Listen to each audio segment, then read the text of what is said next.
Margot, thank you for the generous introduction, and to the Walnut Creek Chamber of Commerce for giving me the opportunity to brag about how wonderful our city is.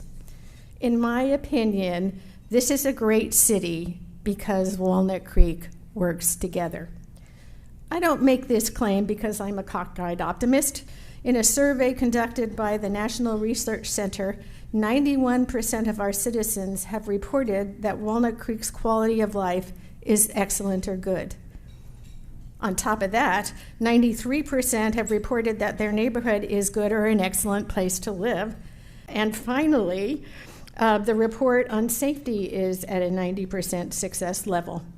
While this is extraordinarily good news, it also puts a heavy burden on our council to keep looking forward and working hard to maintain that A grade. Another outside report supporting the strength of our city is from the State Auditor's Office.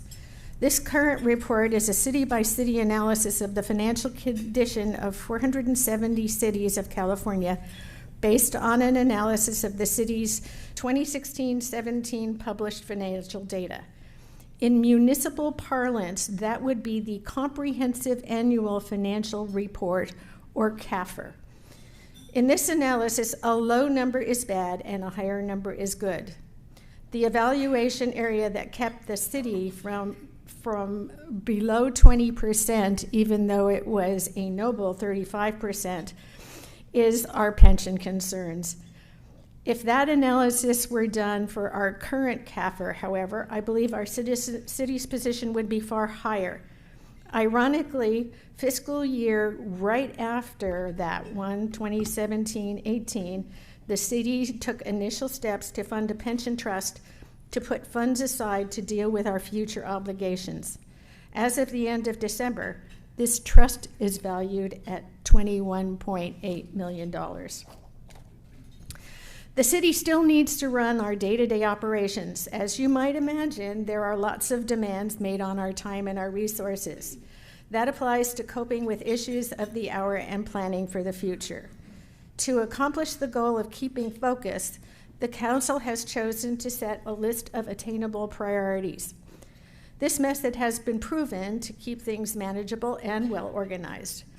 These priorities, and some old ones and new ones, are proposed and reviewed each biennial, and that's when we reset it.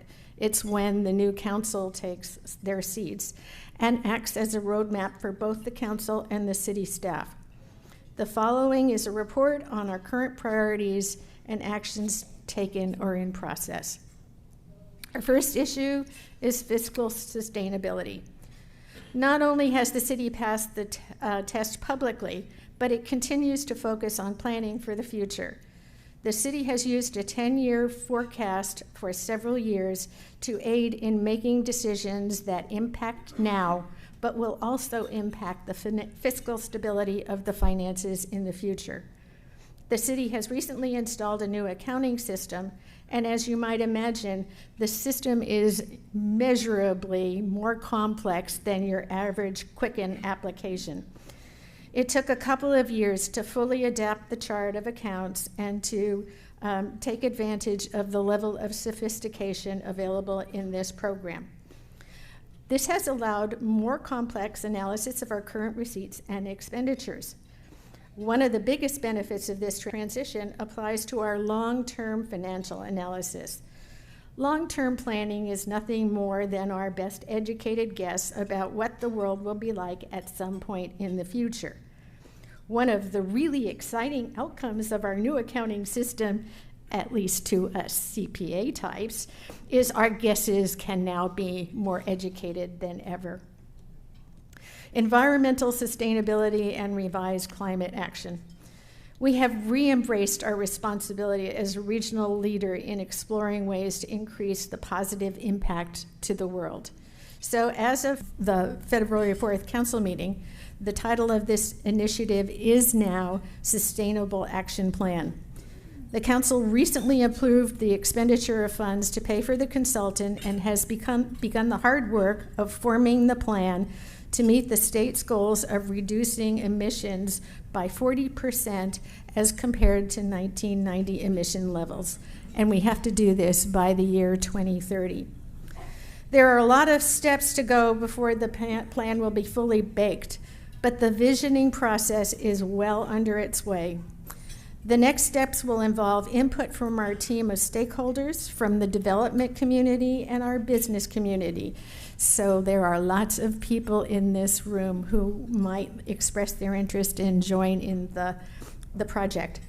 We will also incorporate representatives from our established environmental groups who will bring a dedication, a base of knowledge, and a passion to the project.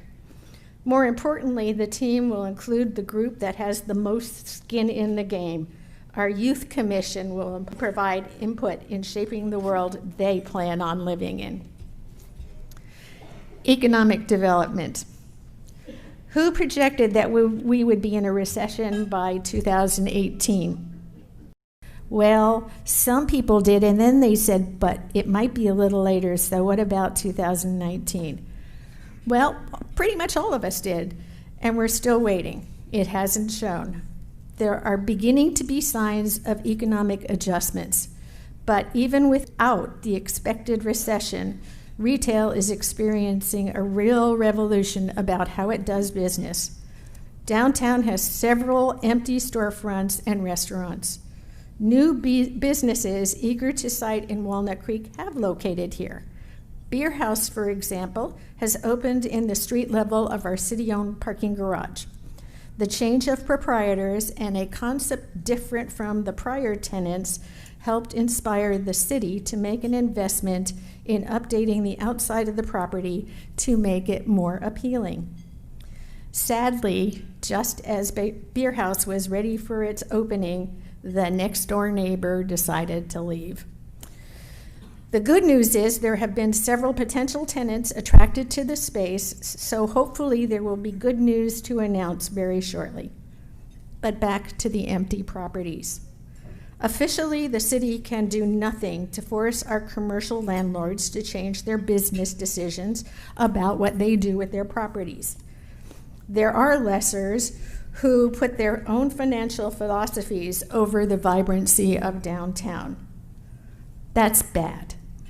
On a positive note, the majority of our building owners are exploring opportunities for tenants with new ideas, working with their renters to build win-win situations for both parties, and trying to create an open, exciting atmosphere downtown so more people are drawn to our open stores and restaurants.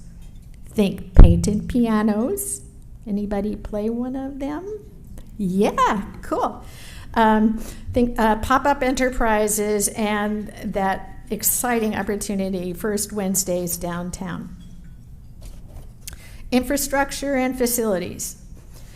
The impetus for this focus is the fact that 4 of our city's recreation facilities have essentially reached the end of their useful life.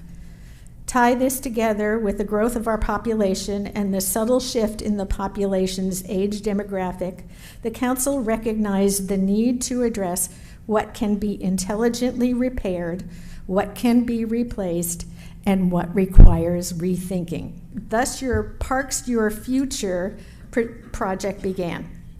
The first step was visioning to try and anticipate the community's needs for the next 30 years.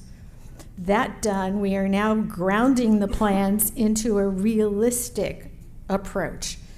The big bugaboo is how to finance the design and the construction of the new facilities to meet our expectations. Long gone are the days when we can save our way to fund those projects.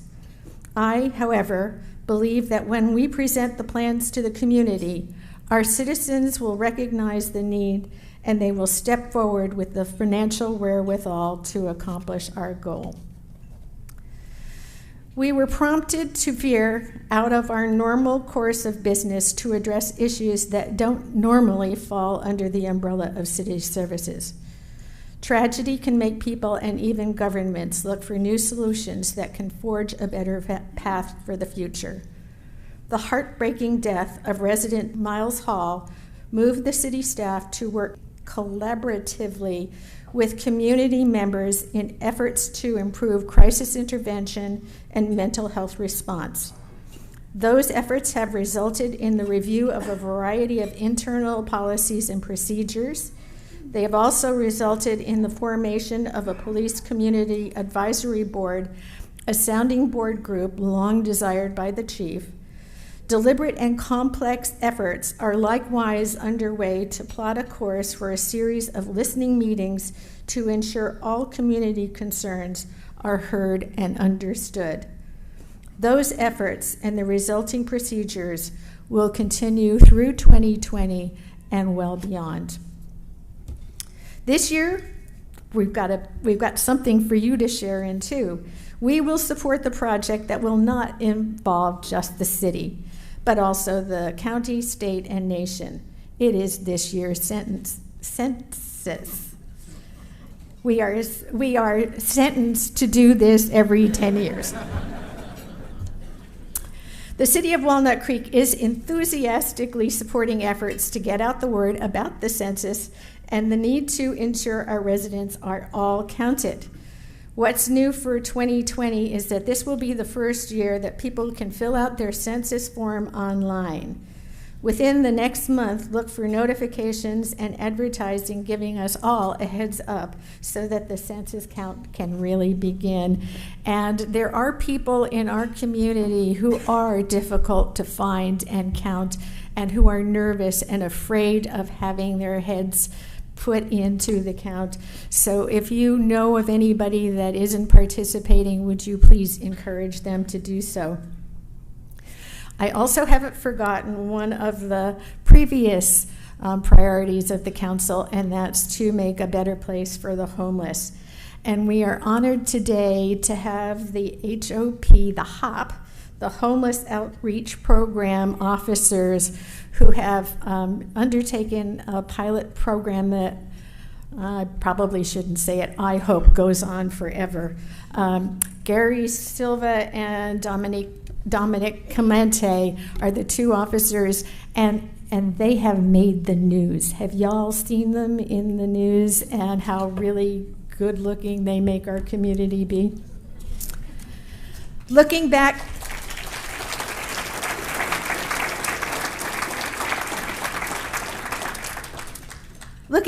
at other initiatives that were accomplished last year, both the West Downtown and the North Downtown specific plans were finalized, giving builders the city hopes that the respective districts will be reconstructed and refocused. Speaking of blueprints, the Community and Economic Development Department realized a real success in the prior 2 years by making our permitting and inspection processes more approachable and efficient with the Blueprint for Success work plan. Not sitting on their well-earned laurels, that same department has moved forward with the Blueprint for Success version 2. These additional improvements came from the staff looking for ways to adapt to customers' concerns and from discussions with large and small developers. Thanks for all the participants for helping our city become the standard for other cities to follow. And there has been a fair amount of development. Last week, Marriott Residence Inn celebrated its opening. 1380 North California is a new concept, the old McDonald's place, in case you didn't know. It's a new concept of apartments with hotel rooms in a mixed-use building. Viamonte Senior Housing is out in the orchards. St. Paul's Common, an affordable living facility. The Riviera, another affordable housing project, opened. 1716 Los Via, and many, many more in the process of being completed. Way to go, team. The City Council and the city staff are only one component that has made Walnut Creek the gem of the East Bay. Our businesses, our nonprofits, our faith community, our senior and youth communities, our visitors who shop and eat and recreate in our community, and our neighborhoods are all critical to our efforts. We will continue to learn how to adapt, improve, rethink, look forward, and search for ways to make Walnut Creek even better, safer, more diversified and accepting, growing but maintaining our close connection with each other, economically strong, and offering a quality of life that is the envy of the region. We can only accomplish this if Walnut Creek works together. I'm done.